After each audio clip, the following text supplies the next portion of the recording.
The world is a giant corporation, and we are basically all slaves to one giant corporation. Whether you work in different companies, whether you work for yourself, whether you start a business, we are all in it. Why do I say this? Now let's look at some facts. The world's top 1% own more wealth than 95% of humanity, as the shadow of a global oligarchy hangs over UN General Assembly, says Oxfam.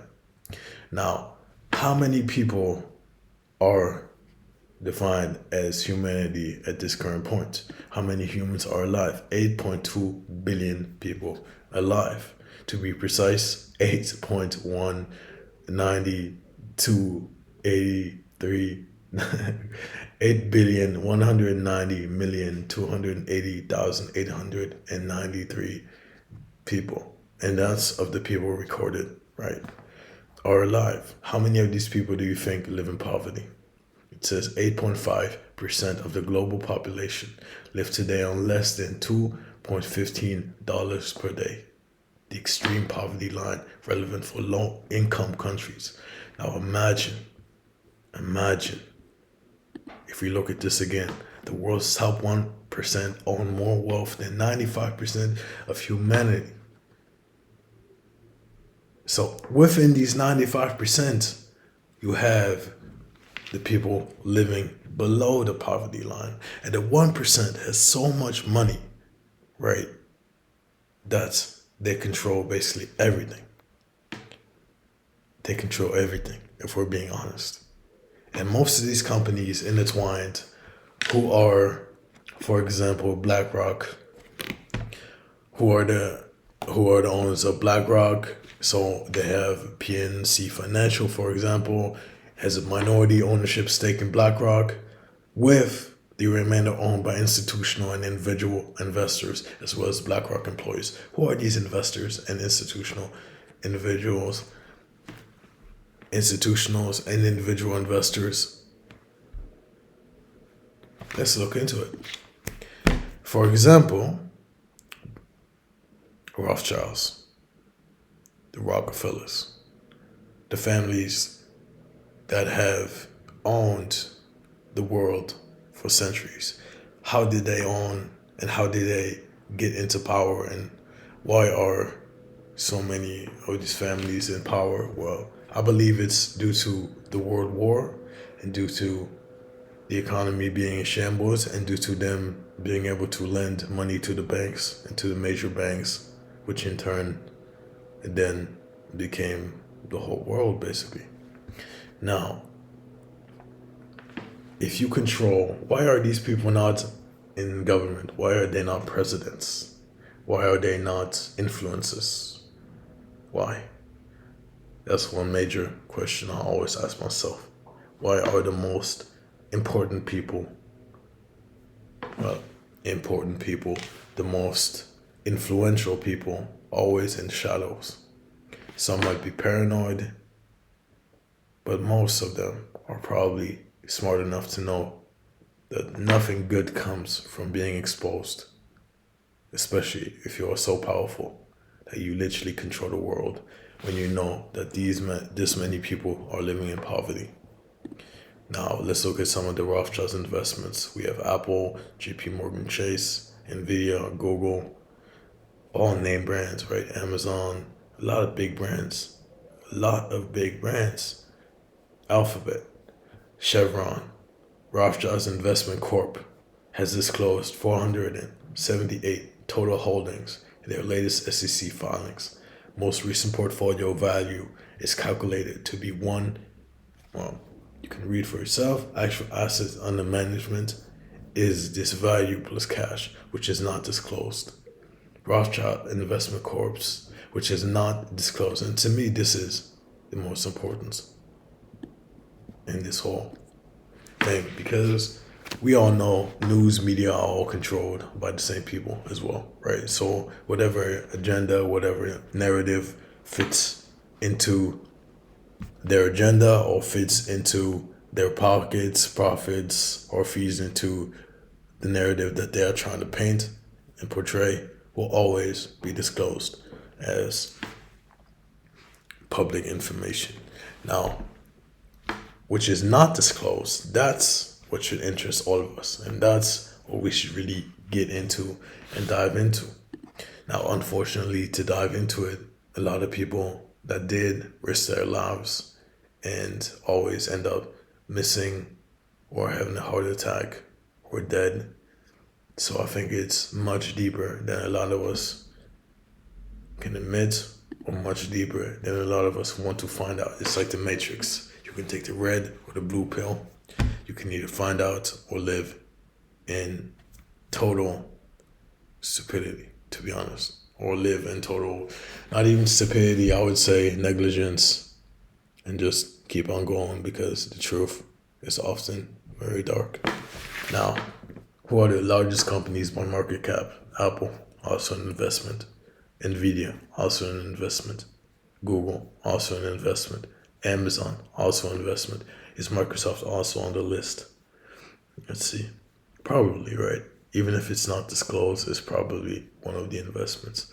Now, who else? Saudi Arabia, Meta, Facebook, Berkshire Hathaway, right? All of these, JP Morgan, all of these companies are the companies that basically drive everything, right? Apple creates the hype, creates your phones, has your data. Nvidia creates the microchips, is working on AI. Amazon has your credit card information, sends you packages, has your address information. Google knows everything about you, everything you Google, everything. Basically, it's in everything. It's like the spider web is so tight, and the big spiders are sitting on the outskirts watching us converse through the World Wide Web. And I'm sure they have certain technologies that can read our minds at this point, that can give them exact data points into how we think, what our future is going to be. It's like in quantum physics, they say time is a cake. So depending on how you slice it is depending on what you see, what time you see. And I'm sure they have supercomputers that already can tell the futures. But this is not a conspiracy channel. This is just a personal opinion. And this channel is only about facts and business. So let's look into it. Now, the richest 1% have more wealth than the bottom 95% of the world's population put together. Okay? Put together. And of this 1%, they are still controlled, right? So, billionaires are exerting new levels of control over economies, especially after COVID. The wealth gap has just increased and increased to the point where they are trying to wipe out the middle class. But that's another subject. Billionaires are exerting new levels of control over economies, with a billionaire either running or the principal shareholder of more than a third of the world's top 50 corporations. The combined market capitalization of these corporations is $13.3 trillion. Now, let me ask you, why are we so bound? Why are we so bound to paper? It's literally being controlled. It can be printed by the Fed, for example, and devalued like this. Why does everything run on paper? This magical paper. What if I was the ruler of the world, and at some point I was so fascinated by water, and I would say water is the new currency, right? Water is the new currency. Okay? Anyone that doesn't have water, you cannot buy a house. You cannot have a good life. You are not worthy of being on this earth. You are not worthy of being able to feed yourself, your family. Every time you go to work, we will pay you with water, right? It's like, what the hell are we talking about? Water is an essential. Okay, water is something we need to survive, right?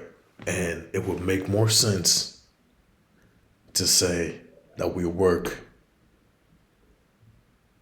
for stuff like this because essentially you can only get water these days, or at least healthy water, with money, right? And what is money? Money is inflated. Money is an energy. Money is paper. Money is a currency. And there's so much laying around. Go get yours. Go get some, right? And they make it so hard for certain people to get there, to make it, when all they do is hoard and hoard and hoard, and make it even harder by hoarding it. Now, what does your time cost for you? How much does time cost? Let's see. The value of time is hourly rate times hours spent. And what is the one most essential thing that we have on this earth? Is time. Right? That's the most essential thing.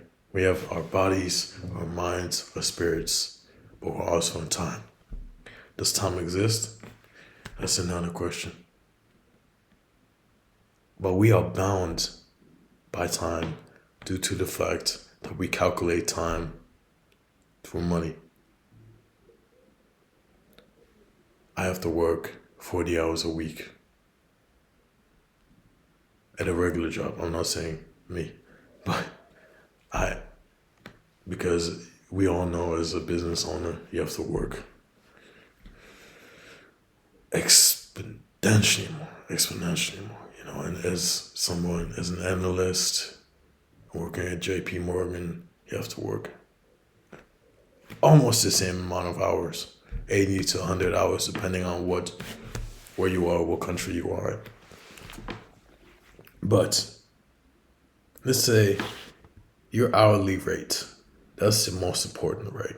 Because your hourly rate is what determines how valuable your time is. And depending on how valuable your time is, that's how valuable you are. That's how much money you are going to make. So if your hourly rate is 5,000 and you only spend 2 hours working, right? Your time cost 10,000. Okay? Let's say you spend 2 hours working a day, but your hourly rate is 5,000. Now, someone's hourly rate might be $5, or let's say 30. No, let's say 5 because poverty. How much should I say? $2 a day, they said, right? Now imagine your hourly rate is 50 cents and you spend 8 hours working.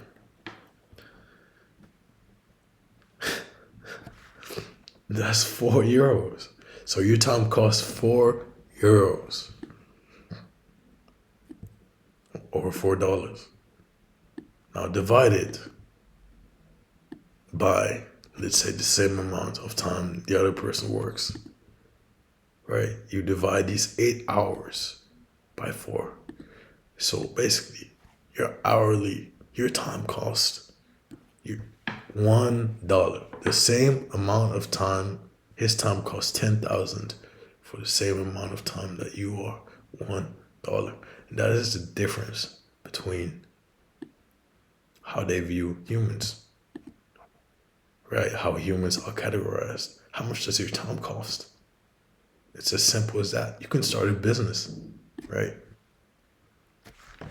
If your business is doing great, your time will cost a lot because you could be on the court playing basketball, or you could be running, or you could be swimming, or you could be at dinner. But that 1 hour, your business is probably generating, let's say your business generates $1 million. Of that million, what percentage are you in charge of? How much percentage did you contribute? Right. So that's how valuable your time is, basically, as a business owner. Unless you're not valuable to the business anymore. And at that point, you've shown your time. You've shown how valuable your time was. So it's all about our time. And what is social media trying to get our time? What are these influencers trying to get our time? What are jobs trying to get our time? The whole thing is a giant scam. The whole thing is a global corporation.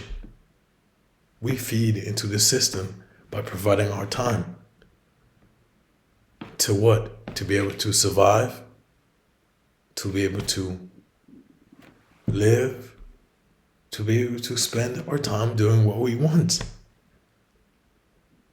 But can we do what we want? Truly, no. Truly, we can't. We can. That's a whole different subject. That's living limitless. But if we look at it in the view of someone that's conventional, they'll tell you, no, you can't. You're bound by laws, regulations, human decency. Even though the top 1%, if they had an ounce of, let's say, of a bad conscience, they would not be this rich. So the whole world is basically just a giant corporation telling you how to feel, telling you how much your time is worth based on what degrees you got, or based on how valuable you can be to them, based on knowledge that was taught and made by them, based on, it's all superficial. We're all being scammed. All being scammed. To be honest. And I try to sound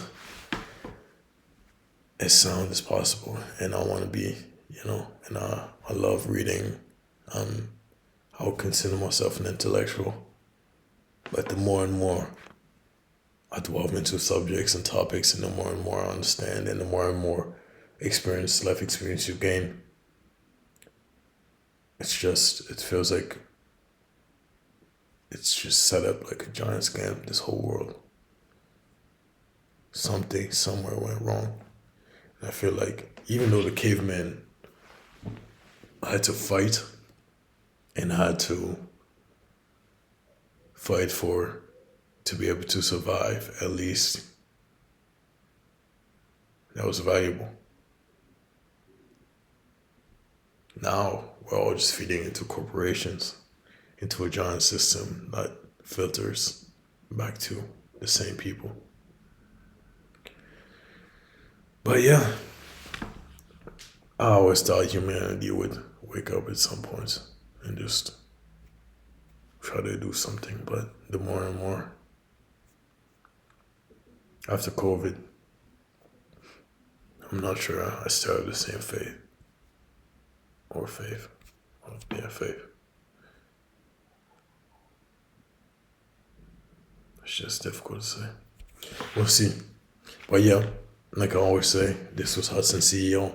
Subscribe if you want to book a meeting, one-on-one meeting. I promise you, I'm not always this cynical. Usually, my consultations are great, and I've helped many businesses scale. I've helped many products gain market position, prove value in marketing, as well as everything around how to build a business, building a brand. If you'd like to connect, if you want some consultations, one-on-one, you can book down below. I've actually helped a company recently that was down in debt of $1 million turn around and now are in profit for $2 million.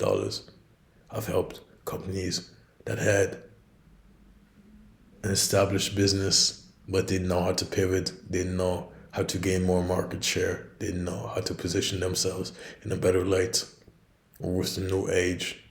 And I've helped them And I've also helped simple, well, not simple, but I've always helped business owners or people that had a business startup idea position themselves and actually grow within 6 months and make over $250,000 profit within 6 months of starting, or at least projected profits of $250,000 to $1 million for the first year.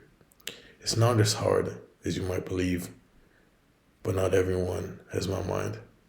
So we got to figure out what makes you special, what makes your product special, and how it connects to the world, and put it out. So if you want to book a consultation, feel free to book a time slot. And if not, feel free to subscribe or don't. Have a great day.